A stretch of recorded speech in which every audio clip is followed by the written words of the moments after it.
I'm going to share my top 12 tips for baking. And just for fun, instead of using my kitchen, I'll show you the tips from my tiny kitchen.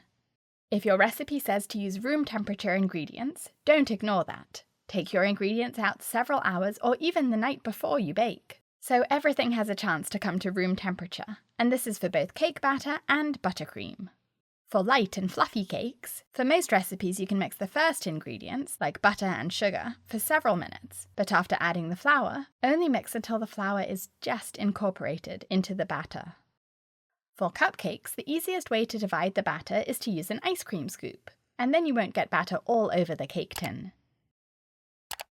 For cake pans, to make sure your cake layers are all the same height, you can weigh the batter before you bake it. Tap the pans a few times on the table to knock out any air bubbles and to spread the batter evenly, and then your cake will look perfect when you slice into it. You can use cupcake recipes for cakes as well, but reduce the temperature of the oven by 25 degrees Fahrenheit to bake flat cake layers and for even baking, to prevent burnt edges or raw centers of the cakes.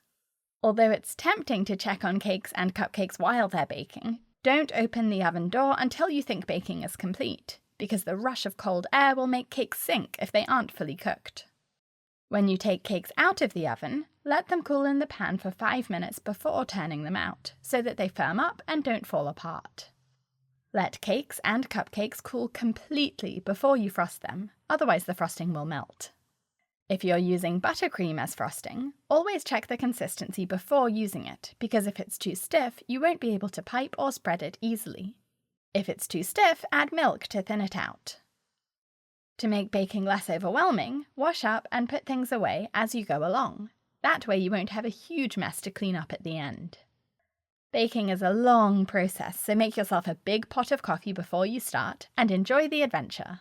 Thanks for watching. Visit my online cake school for lots of courses and classes on cake decorating and join my club or Club Plus for access to them all.